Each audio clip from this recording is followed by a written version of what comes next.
Mercedes. It's his 5th win of the year, but this is going to be very controversial. Sebastian Vettel listed as the winner, but count the 5 seconds back, and it's Lewis Hamilton who is victorious. This is a very controversial Canadian Grand Prix.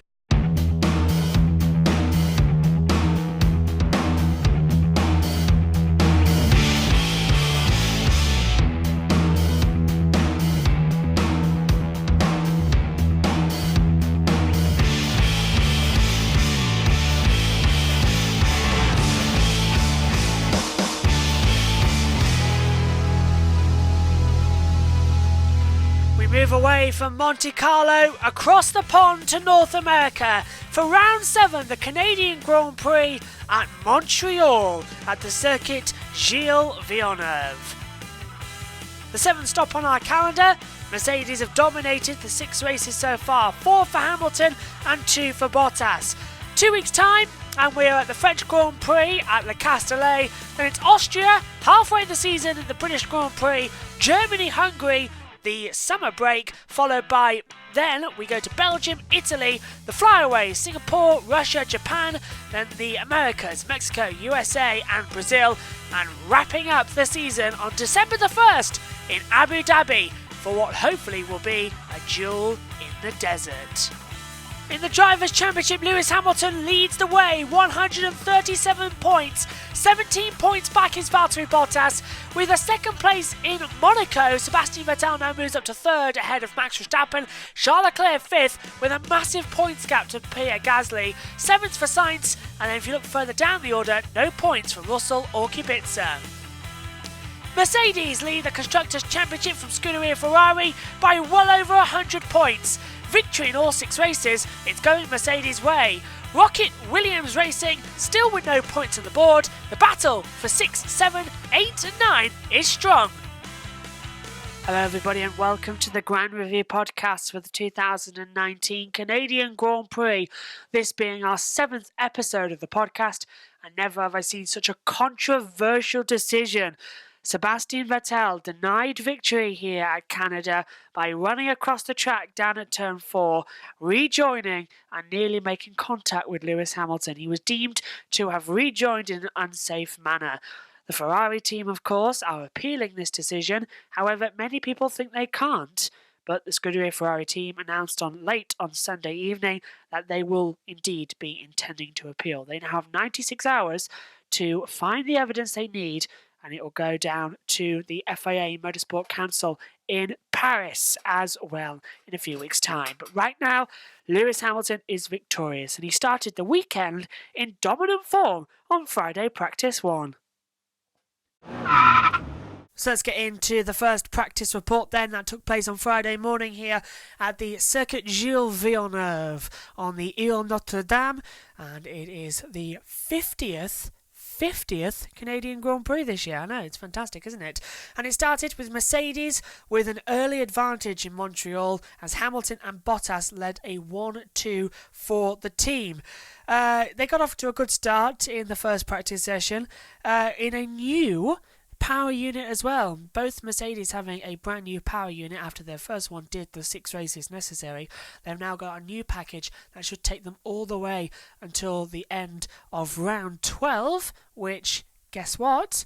It's just for the summer break as the Hungarian Grand Prix, a circuit we know Lewis goes well at. He also goes well here also goes well here at Montreal at the Circuit Gilles Villeneuve. Now, Bottas was just 0.147 seconds behind his teammate Lewis Hamilton in the first session, although his session did end early, about 5 minutes before the end. He came on the radio saying that he has a fuel pressure issue, the car crabbing its way back to the pit lane down the run between the hairpin at turn 10 all the way to the bus stop chicane he had to get back to, so it's a long kilometre straight. So, not great at all for Valtteri Bottas. Although it appears there was more pace in the locker for both the Monegasque and teammate Sebastian Vettel. So, Charles Leclerc and Vettel ended 5th. Did Vettel, the two Ferraris sandwiched between the Red Bulls and Max Verstappen, who was 0.988 off Hamilton as well.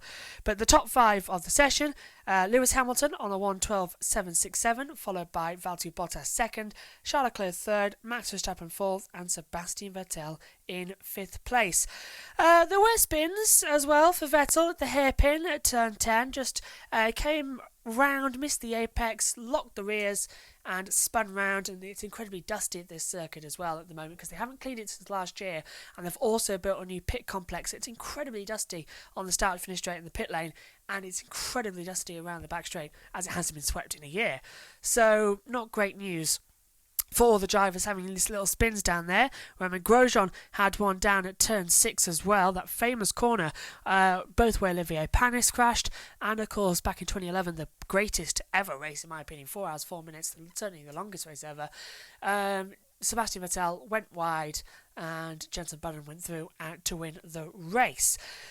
Antonio Giovinazzi as well misjudged turn number 8 before rotating his C38 into the turn 9 wall, puncturing the left rear tyre, damaging the wheel and possibly the suspension, giving the mechanics a good hunk of work to do before free practice 2. That brought out the virtual safety car, not the red flag, to everybody's surprise that it wasn't called out, but the car in a dangerous place, the virtual safety car called, and the marshals just pushed it off the track. No harm done.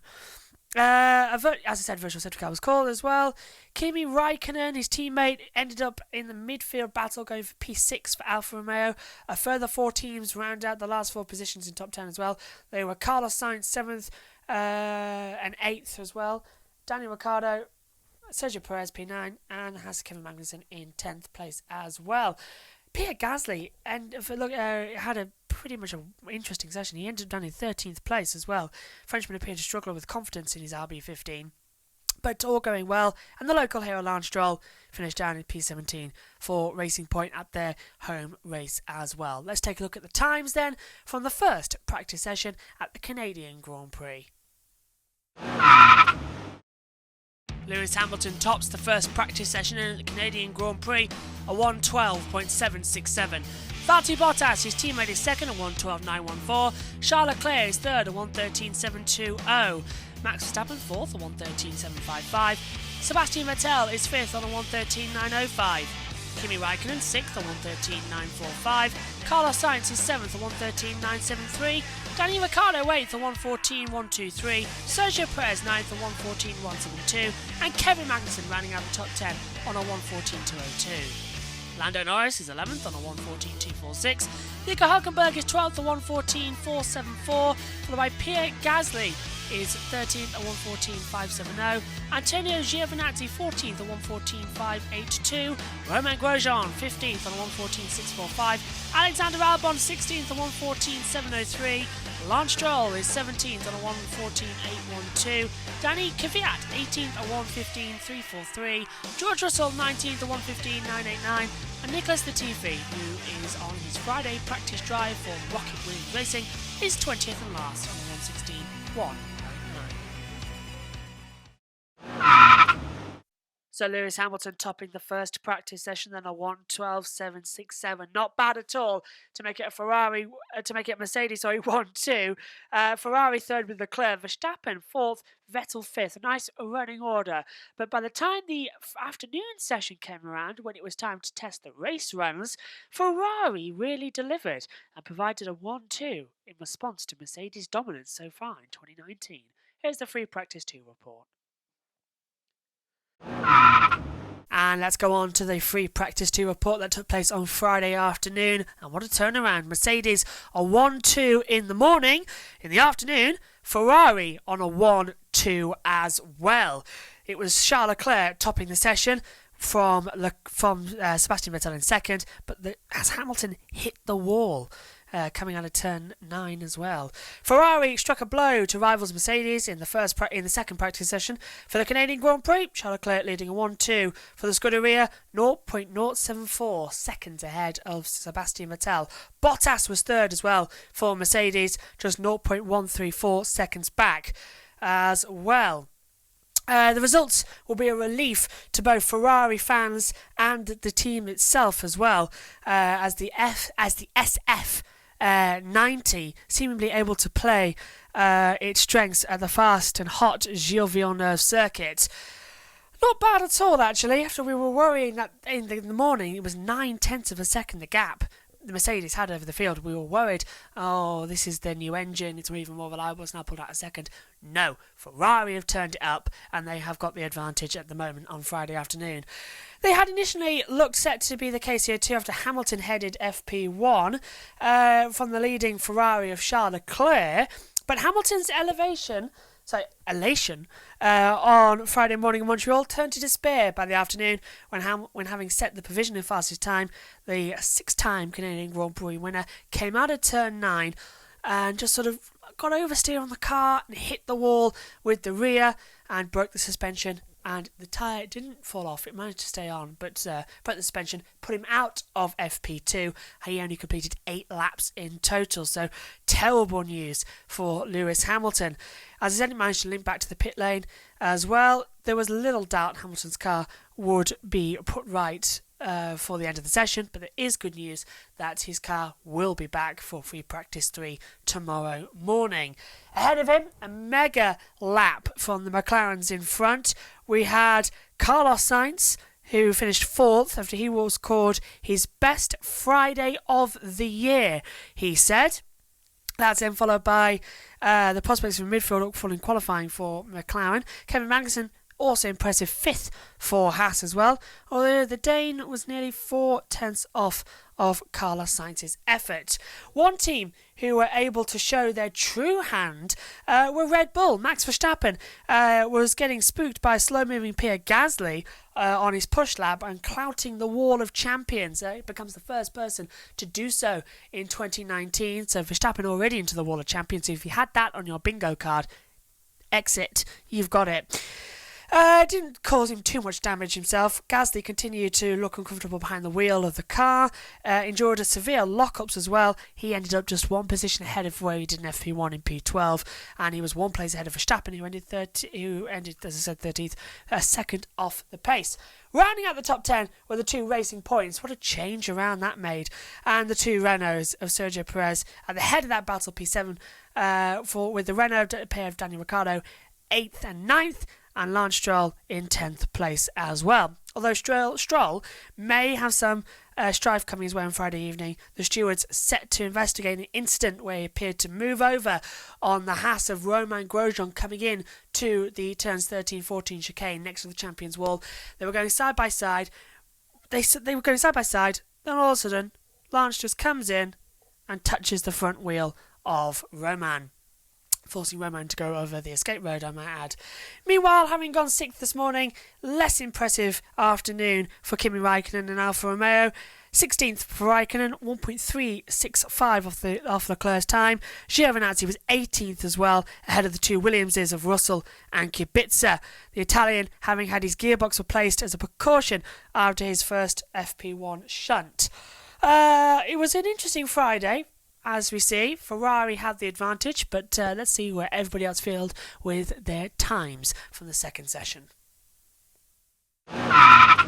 So Charles Leclerc fastest then overall in this session, a 1:12.177. Not bad whatsoever, but by the time Saturday came with FP3, could Ferrari maintain their dominance over Mercedes? It's time to find out, as they all went 2 by 2 in FP3. Final session ahead of qualifying for the 2019 Canadian Grand Prix saw Sebastian Vettel set the fastest time overall, a 1:10.843. It's actually more interesting to note as well that with my notes that I have up in the commentary box, it allows me to have information on everything Formula 1 related. And it's also interesting to note that last year, the pole time was changed because Sebastian Vettel, here it is, in my own notes that I created as well, Sebastian Vettel's pole record from last year, 1:10.764, was the fastest time. So, already, we're getting close to what happened in qualifying last year with FP3. So, prediction is that we're going to see a new lap record in qualifying. But a 1:10.843 by Sebastian Vettel. Charles Leclerc was second, he was a tenth off. Lewis Hamilton third after his brush into the barriers in FP2 yesterday sort of meant that today was his last chance to get any running in at all. And Valtteri Bottas went fourth fastest as well. And fifth fastest, well, that went to Max Verstappen as well. Some blistering pace from the Ferraris. 1-2 on the first laps out as well of the boards. That was great news for them. Behind Hamilton and Bottas, Leinster, Mercedes 3 and 4 as well. Verstappen and Pierre Gasly 5th and 6th. Worrying though for Red Bull as well, that Verstappen was almost exactly a second away from Vettel's pace, 0.999 off the pace as well. Daniel Ricciardo was just 2/10 behind of Pierre Gasly for the Renault in P7.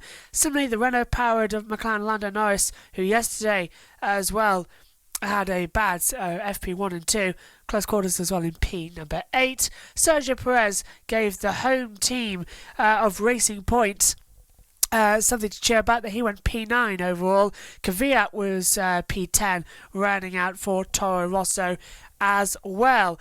Lance Stroll hasn't got an entire grandstand dedicated to him this weekend, down at turn number 10. And if you remember our previous show, and I'll even hold a little bit, it's a piece of paper for you, turn 10 is just here, look, at the circuit. So it's the top part at the hairpin. And famously, of course, when Nigel Mansell ran out of fuel and let the car go so far down that it cut off because he thought he'd already won the race.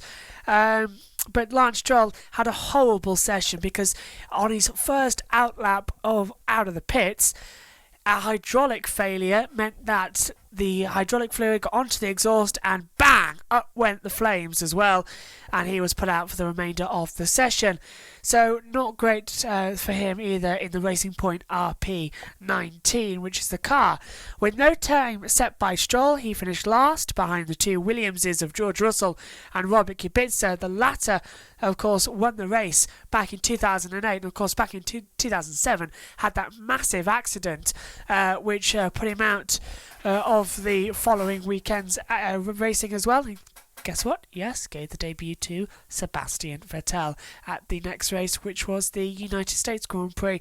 So it's a Ferrari who have got the upper hand going into qualifying. They had a 1-2 yesterday with Charles Leclerc on top from Sebastian Vettel, but Mercedes had a 1-2 in free practice 1, of course, with Hamilton ahead of Bottas. The top three in this session just gone have been the top three in the free practice session so far. Sebastian Vettel was fastest in FP3, he was first. Second in FP3 was Charles Leclerc, he was fastest in FP2 on Friday. And Lewis Hamilton, of course, was the fastest in FP1, and he went third fastest in FP3. So a lot to look forward to going into qualifying. But let's just take a look at how the times wrapped up in full from the third practice session for the Canadian Grand Prix.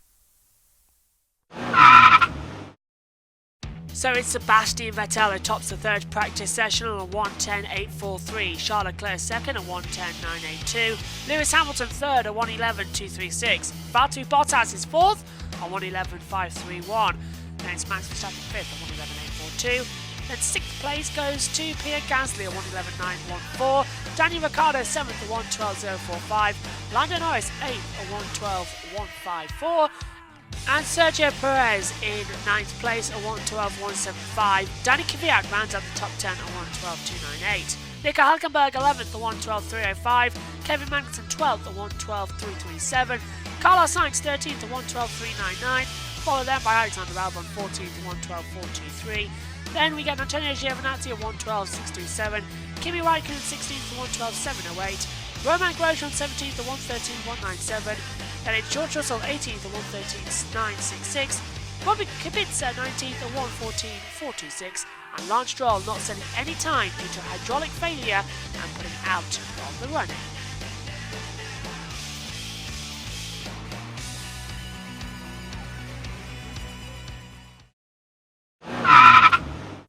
So Ferrari topping free practice 2 and free practice 3. Mercedes topping free practice 1. Qualifying was anyone's to grasp, and it certainly was entertaining. Who was going to be on pole position for the Canadian Grand Prix? Here's the qualifying report now. And let's go straight into the qualifying report then from the 2019 Canadian Grand Prix, and start as always with qualifying 1. Both of the racing points were knocked out on home soil for the team, and along with 2 previous Canadian Grand Prix winners. But to start with, it was George Russell who headed out onto the track first, and nothing much has changed. Remember in FP1, all the dust was being kicked up, the track was very, very green. Well, according to George Russell, the track conditions were hideous as well, still with the dust and still not optimum conditions as qualifying got underway. The biggest upset though of qualifying 1 was for the Racing Point teams as well. Sergio Perez ended up 16th in the first elimination, having been high as P9 in the third practice session on Saturday morning. But the local lad of Lance Stroll, who was racing, of course, the Canadian, with the Canadian team of Racing Point, had a big sideways moment coming out of the turn 13-14 chicane next to the champions wall. And luckily didn't put it in the wall, but it cost him a time, and it put him down to P18 as he exited qualifying 1 for the 11th Grand Prix running. Out with them went the 2005 Canadian Grand Prix winner of Kimi Raikkonen, who was just 0.1808 off the pace, or 10th off, let's say, of Alfa Romeo teammate Antonio Giovinazzi, who went into P15. That was just good enough to see him through to qualifying 2, and bringing up the rear, George Russell, yet again, out-qualified the actual 2008 Grand Prix winner of Canada, Robert Kubica, who for the 7th time this year has been at the back of the grid. So Russell has got a 100% out-qualifying rate. However, in the first session, it was Charles Leclerc in P1, Valtteri Bottas was in P3, Vettel in between as well in P2, and Ferrari 1-2. Hülkenberg impressed in P6 for Renault ahead of Carlos Sainz as well. And officially knocked out in qualifying 1 was Perez, Raikkonen, Stroll, Kubica and Russell, of course. And qualifying 2, well, that ended with a bang, quite literally for the case of Kevin Magnussen coming out of the turn 13-14 chicane. He just brushed the wall of champions, it damaged the rear suspension, the car went shoo across the track into the pit wall backwards and causing the red flag when the session had already officially ended, but everyone had to slow down as there was a massive crash as well. But it was a main focus on the top 3 teams, Mercedes, Ferrari and Red Bull, could make it through to the final part of qualifying on the medium compound tyre. Everybody knows that the soft tyre is very, very unreliable, but the mediums have got the advantage. Both the Ferraris and Mercedes managed it. Red Bull, however, promising Q1 for Max Verstappen, decided to give it a go, but made a mistake with traffic as well. He had to put on the soft compound tyre. However, when Verstappen went on to the soft compound tyre, the car that was in front of him was Kevin Magnussen, and he hit the wall, which meant that Verstappen had to back out of his time, leaving him P11 on the grid, and the worst qualifying of the year so far for him. The sole representative qualifying 3 for Red Bull then was Pierre Gasly. Also, it led with that crash at the end to officially kick out Verstappen, Kvyat, Giovinazzi, Albon and Grosjean. And qualifying 3 now. What a surprise! It was Sebastian Vettel securing a 56th pole position and his first in 17 Grand Prix since the German event last year. Ricciardo went into P4, but it was Vettel from Hamilton, from Leclerc, from Ricciardo, from Gasly, from Bottas. How about that as well? Not bad at all for that run. Bottas had a lively time of it early on, spinning his Mercedes on his first flying lap coming out of turn 2. He just got close to the wall, lost the rear as well on the AstroTurf and skidded and didn't hit the wall. Martin Brundle in commentary said, "Are you kidding me that he didn't hit the wall?" I was saying something similar as well. That was unbelievable that Bottas managed to keep it out of the wall. He did manage to get out again, but it was P6 overall because he had oversteer at the run of the final corner as well. So Bottas P6. Hamilton's first effort sent him to the top of the timesheets. Went round again in the final seconds, turning up the timing screens in purple, which is the fastest, but slow final sector meant his record-breaking 7th pole at the Canadian Grand Prix would have to wait for another year. Of course, he's currently level with Michael Schumacher on 6. But Leclerc went wildly out of the final corner, and it meant that the Monegasque driver could only go third. He could have had pole position, but it didn't pay off. Delighted Danny Ricciardo claimed fourth place for Renault, something that would have been particularly satisfying given that he ended up just 6 thousandths of a second ahead of Gasly, of course, and Gasly replaced Ricciardo at Red Bull this year. Hülkenberg, Norris, Sainz is P7, 8 and 9. And, of course, with Magnussen in 10th officially, he never got the running order because he was in the wall. So, let's take a look at the full starting grid then for the Canadian Grand Prix. So it's pole position then for Sebastian Vettel, the 58th of his career, and also the first in 17 races. He's alongside Lewis Hamilton on row 1. Row 2, we see Charles Leclerc and Daniel Ricciardo, the first and its highest of the year so far. Row 3, Pierre Gasly and Valtteri Bottas. Row 4, Nico Hülkenberg and Lando Norris. And the 5th row of the grid sees Max Verstappen alongside Danny Kvyat in 10th. Carlos Sainz is 11th on row 6, but he has a 3-place grid penalty for impeding another driver. Alongside him on the grid is Antonio Giovinazzi in 12th. Row 7, Alexander Albon is 13th alongside Romain Grosjean 14th. Row number 8, Sergio Perez is 15th, Kimi Raikkonen starts 16th. Row 9, Lance Stroll is 17th and George Russell 18th. On row 10, only sees Robert Kubica starting 19th. Car 20 of Kevin Magnussen is required to start from the pit lane for changing of the survival cell after his crash in qualifying 2 yesterday. Sebastian Vettel on pole position for the first time since the German Grand Prix in 2018. Lewis Hamilton alongside him, followed by Charles Leclerc third and Danny Ricciardo fourth. The Canadian Grand Prix of 2019, the 7th round of the season, and a full house in the commentary team.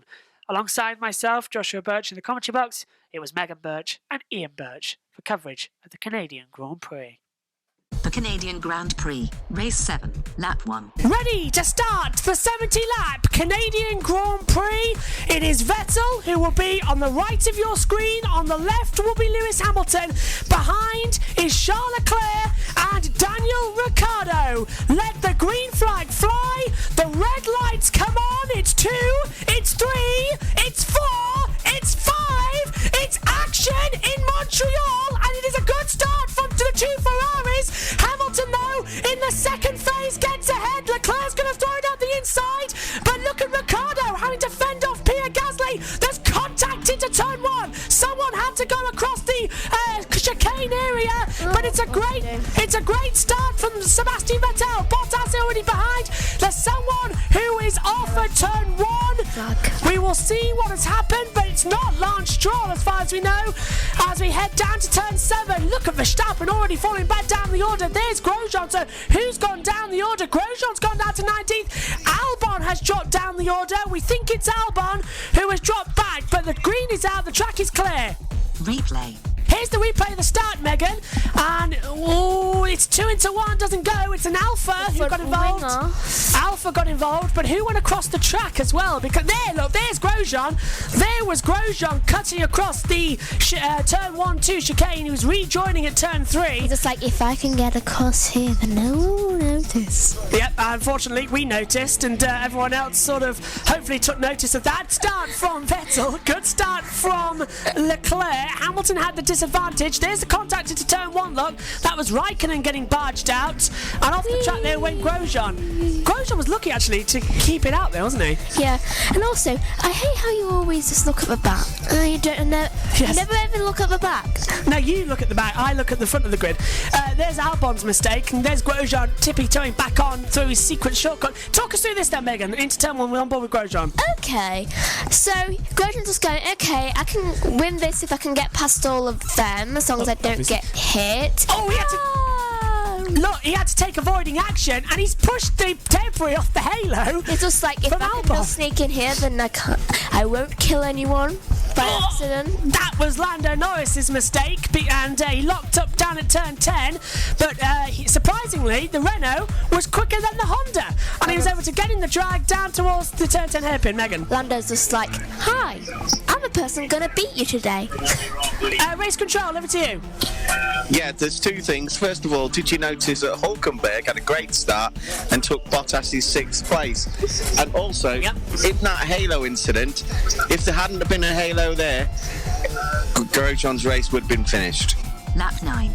And Lando Norris has hit the wall of champions, and he's broken the rear suspension, and that is the Brit out of the Grand Prix already. You can see the fire from the brake fluid as well being ignited, and wow, McLaren can't believe it. It's a mistake at the last corner. He's whacked the wall. There's now got a fire, but Lando Norris out of the race, and that's going to trigger surely a virtual safety car. Really? Wow. Replay. This is it. This is the replay. So coming into turn 13, he locks up, goes straight on. Don't tell me it was the bollard that took him out. The FIA bollard broke the wheel. Surely, that is ridiculous. That's both sad and funny. Lap 60. Into the wall! Antonio Giovinazzi! He got too much and he saw him brush the wall there. And wow, is that going to cause him suspension damage, or is that as close as he can get? Replay. Replay Giovinazzi. This is it, Megan. Watch. Look at this. Come out the last corner. Bang! Into the wall. Scrapes it along. And I thought I saw it at the top of the screen. Hey, that might be a sign. Yeah, look at this. So it turns in, a little bit oversteer, and just scrapes the wall. Very lucky not to completely wreck your race there. That was so close to being game over. He hit that at precisely the right angle. Lap 32. And off into the first corner, a little bit of wheel banging as Grosjean gets passed by Sergio Perez into turn 1. So Perez to 13th, Grosjean down to 14th now. Lap 35. But is it really? Because there's Bottas being kept up by Ricciardo mid-straight. Bottas goes on the outside. Ricciardo has the inside and just holds him off into turn 13 and 14. So, really, it was a thank you very much, but it was not taking candy from a baby. And Bottas is actually going to have to race Danny Ricciardo, who's currently on for his best result of the year. Lap 48. With the race weekend attendance, 307,000 people are watching these two do battle. He's off! Off goes Vettel! Vettel makes a mistake! Vettel off and makes a mistake down to this chicane area! Sebastian Vettel off, makes a mistake, keeps it back on, and Lewis Hamilton doesn't and can't get past! Wow, that is close! That is ultra close! This must be brakes! This must be brakes! Megan, talk us through it quickly! Right, so... Does he lock up? He locks... No, oversteer! He oversteers and he skips a corner and he nearly whacks into that barrier and he was like, oh no. Over to you! It could be electrical, it could be a harvesting problem. Right, if you saw that when he went down there, he seemed to lose his steering. Replay. And look, there's the wiggle look across the chicane. Hamilton went to the outside, and Hamilton was nearly put into the wall. And Toto Wolff, yeah, I thought that would be his reaction as well. What on earth was happening there? The stewards will look into that, and they are. Are they? Yeah. All right. Yep, the stewards are looking into that incident that Vettel impeded Hamilton. You're right. Turn 4 is involving Vettel and Hamilton under investigation. It's just come up on the screen now. You are correct. We didn't have that information up in the box as we haven't got the timing monitor. But Lewis Hamilton and Sebastian Vettel are under investigation. What will happen? Well, if Vettel is deemed to have blocked Hamilton, he can't have done anything about it. Yeah, that looks to. What's your opinion on that? Mine looks like racing incident. I got this feeling that when he rejoined the track, it was a case of if I'm going off, you're going off too. Lap 57. A 5-second time penalty for car 5 Vettel, unsafe re-entry, and it's... An unsafe re-entry and forcing another driver off the track. Sebastian Vettel, the race leader, has received a 5-second time penalty for leaving the track and forcing another driver off as well. An unsafe re-entry. So, Lewis Hamilton effectively takes the lead of the Grand Prix of Canada. Megan, your reaction? Ugh. Not happy. Talk us through it then one more time. Well, he couldn't help where he was going. He was going around the corner. He oversteered by accident. He accidentally went in front of Hamilton, though he would have crashed into the wall. Hamilton knew and saw, and to be honest, it was Hamilton being a bit reckless and going right next to him, right next to the wall, and it was only down as much. How did you force the driver off the track? The track is a wall. If you forced him off the track, he would be in the wall. Exactly. He didn't even slightly force him off the track because it was Hamilton's choice. Lap 70. Well, onto the back straight towards turn 13 and 14. Lewis Hamilton can just back off because a new lap record for Valtteri Bottas. It's a very controversial Grand Prix in Canada. Sebastian Vettel crosses the line in first, but it's Lewis Hamilton who wins for the 7th race running for Mercedes. It's his 5th win of the year, but this is going to be very controversial. Sebastian Vettel listed as the winner, but count the 5 seconds back, and it's Lewis Hamilton who is victorious. This is a very controversial Canadian Grand Prix. Post-race. Oh, no, you're right, because look, they've got to go to the end of the pit lane. He's off to see race control. That's where it is in the building, because the podium is right at the end of the pit lane here, where Lewis is coming. Sebastian probably won't even go to the podium. He's not going to go to the podium. Look at this. Look at the FIA. I think he just told him to do something. Yeah, he's giving them the one seat for lunch. He's going to the stewards. Where is he going? He's at the back now. He's not going to the podium. He's walking away. He's been waved, but Sebastian Vettel is not going to the podium. So Sebastian Vettel takes the number 2 away from himself and puts it in front of Lewis Hamilton. That is controversial. Next race, France.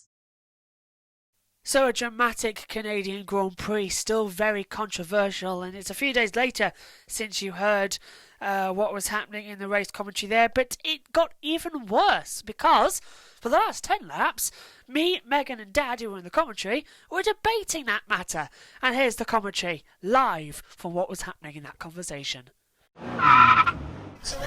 A 5-second time penalty for car 5 Vettel, unsafe re-entry, and it's an unsafe re-entry and forcing another driver off the track.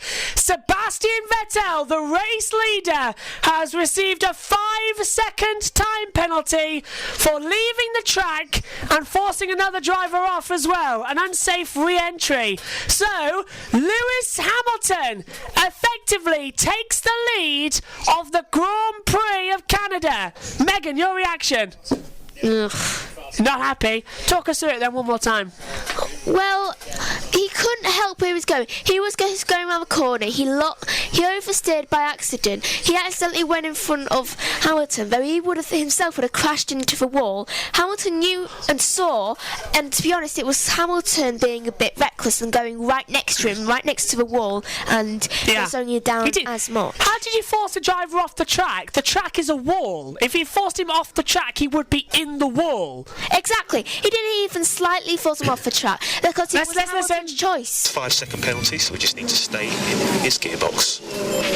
And that's music to Lewis's ears, but it's sort of ruined the.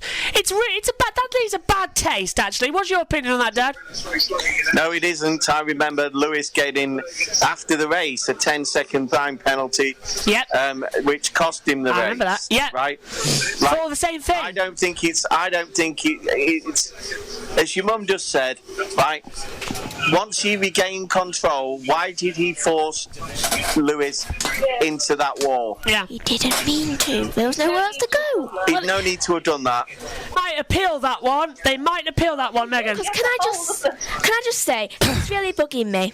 So, Vettel, he may not have meant to go off track. So he would, if he hadn't have gone in front of Hamilton, it was either that or crash. Either way, Hamilton would have been impeded. Yeah. Do you see where I'm going here? Either way, it is an he has impeded the other driver. But it was either that or Hamilton goes out with him. In my decision, I don't think that's a penalty. I don't think it's a penalty at all because he was actually considering Hamilton. It was either that or crash. Good idea, over to you, Dad. What's your opinion on that? Hang on, 2 seconds. This is getting tasty now. 5-second penalty for Vettel. Hamilton has got to keep in that 5 second, but he's having power dropouts. This is balmy racing. Over to you, Dad. Also, this means that Vettel cannot pit.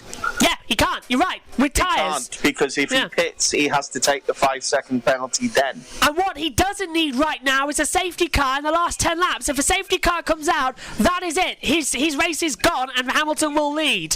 So we've now got to have no safety car for the next 10 laps. They better appeal that penalty. I think Ferrari are appealing that penalty right now. Stop then for one of the alphas of Kimi Raikkonen, and he puts on a set of soft compound tyres as well. 4-second stop, very slow. Giovinazzi goes in front of I him. don't usually like this, though I am actually angry about their decision. Yeah. Because it was either that or crash. Thank you for that, Ted. It's not appealable. This does feel a bit like the VAR challenge, the England match earlier on today. Yeah, does the penalty fit the crime? Over to you, Dad. No.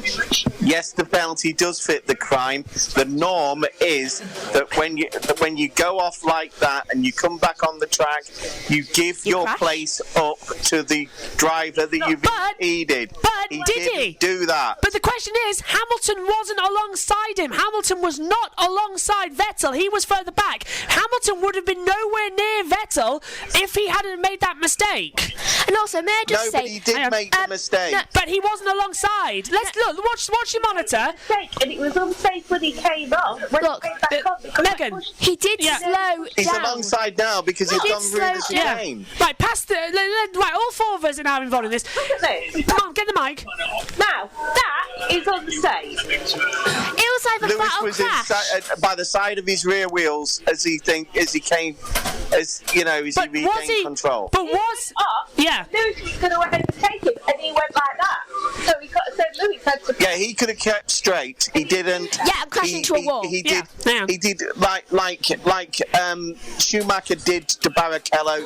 In 2010, yeah. Forced the little taper down. Dad, if he had kept straight, yeah. he would have crashed, and then he might have actually spun round, made Hamilton flip off, and then Yeah, but maybe Lewis hasn't done anything even wrong. kill him. You're forgetting that Lewis hasn't done anything wrong. That's a good point. Lewis hasn't. It was I know. Vettel's mistake. It was Vettel's mistake. He shouldn't win from the mistake. That's a good point. It was Vettel's mistake to go off the track, but what I don't think is he impeded Lewis and forced him into the wall, but He would have crashed. the mistake wasn't his fault. But Lewis was behind him as well. It's a very tricky one.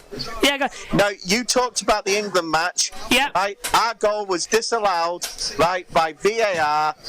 Our goal was disallowed by VAR because of a shirt pull by, Yeah.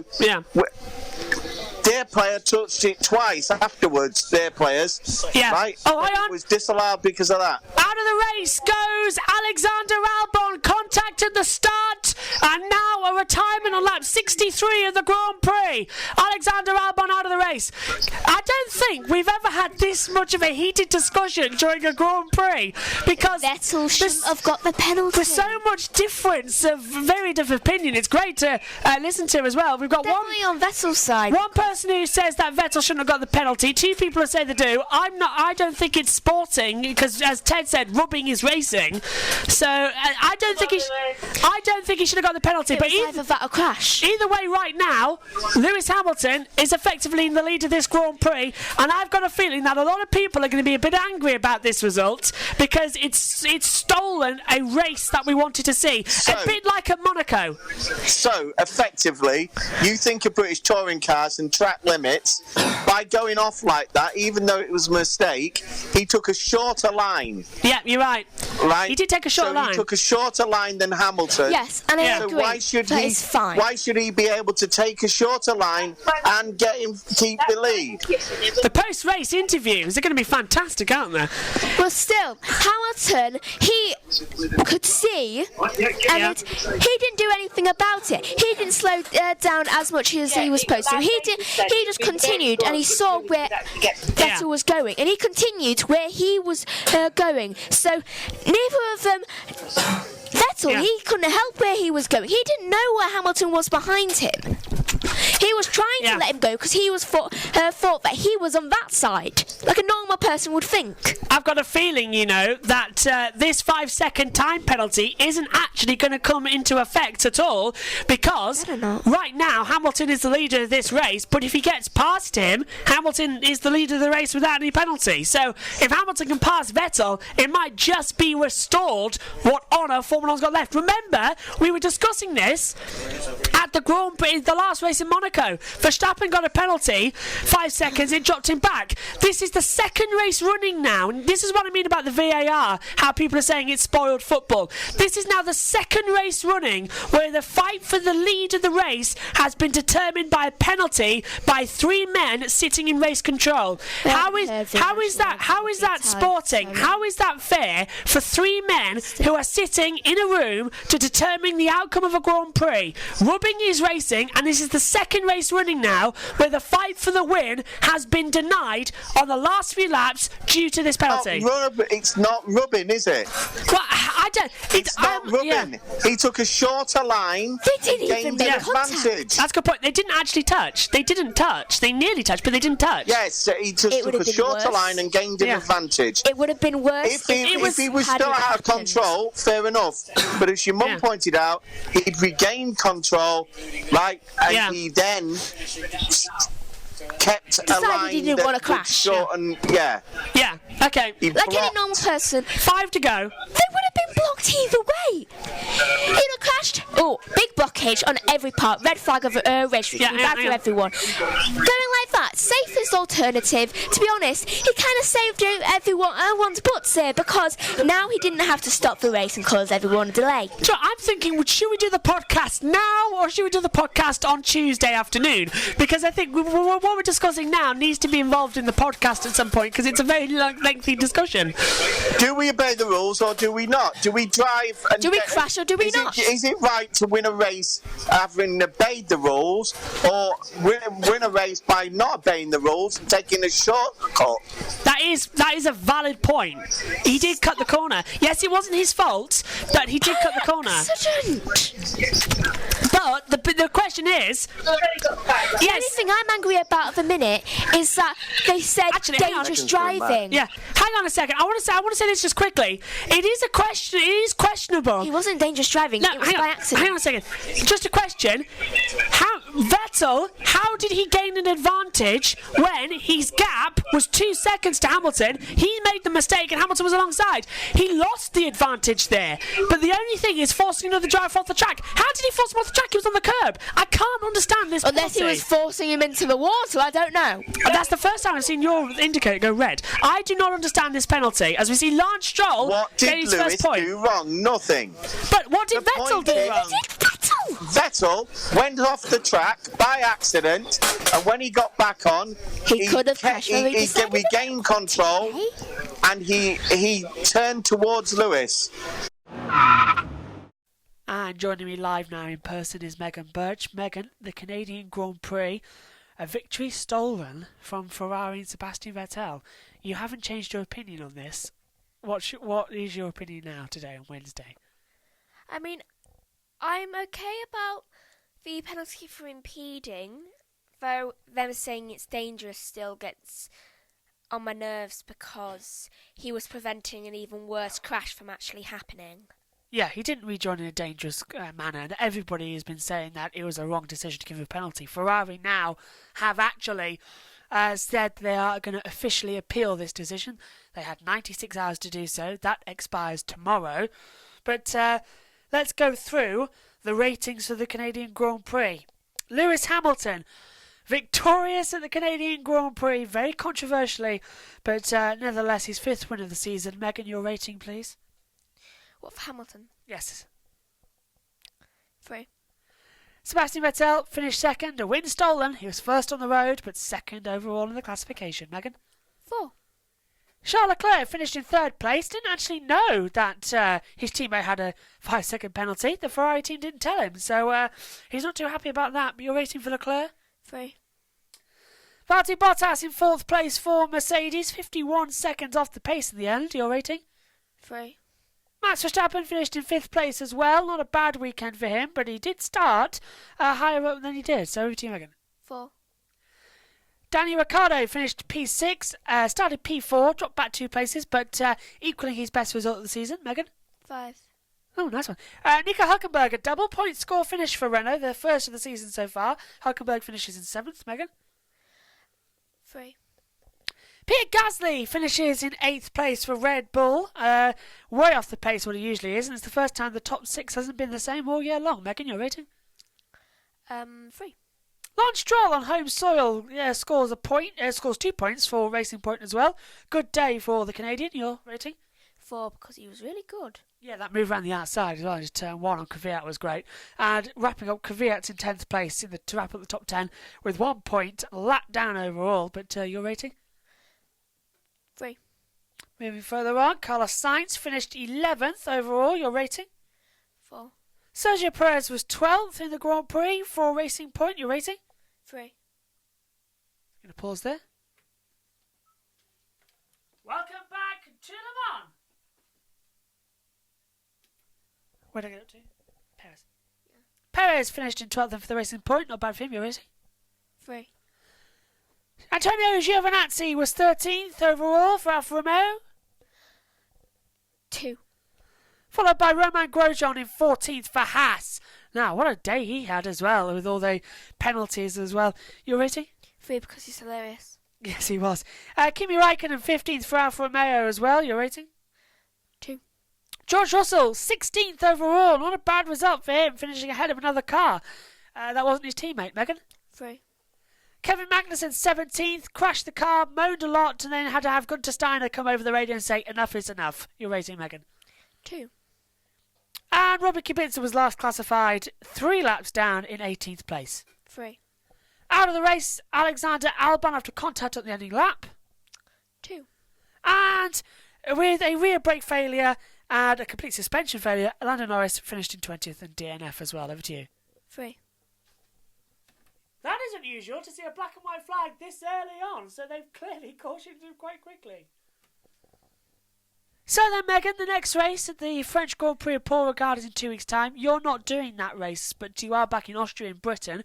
But what do you think is going to be the fallout, first of all, from this Ferrari victory stolen? What do you think is going to happen in the meantime before we get there? I think they're now going to push Leclerc to win one instead of Vettel, because they've realised that everyone, even the stewards, are just like, they're focusing more on Vettel than they are Leclerc, so they're going to be looking at what Vettel's doing. So they're going to try and surprise everyone and try and push Leclerc forward more. Thank you, Megan. That was exactly 5 minutes. I told you wouldn't be needed for that long. But I want your prediction. Will Ferrari win this appeal? No. That's a very brave one. I don't think so either. But it's going to be a great one. The Canadian Grand Prix. Very controversial. It's split up not only Formula One's world, but the commentary box itself. 2 people thinking that he shouldn't have got the penalty, 2 thinking that he should. But still, what side are you on? Shouldn't. I agree. And we get the last word. So the French Grand Prix is 2 weeks' time. We'll be back at Le Castellet with myself and Dad in the commentary box. That's Ian Birch. Megan sits that one out, but she'll be back at the Austrian Grand Prix in 4 weeks' time. And it should be a cracker, shouldn't it? I can't believe I have to wait a month. You've waited you missed the whole month of May. I know. Right, Le Mans this weekend as well, and we will be having coverage all throughout.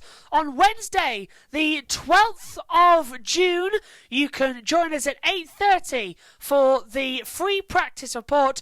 Then on the following Thursday at 7 a.m. for the qualifying 1 report, 8:30 on Thursday the 13th for quali 2, Friday the 14th at 7 a.m. once again for the qualifying 3 report, and then we'll be live throughout the day as well with updates for the Le Mans 24-hour on Saturday and Sunday. But from us all here, a very controversial Canadian Grand Prix. Sebastian Vettel was the winner on the road, but in the view of the FIA, it was Lewis Hamilton, victorious for the 5th time and edging further to his 6th World Championship. Goodbye.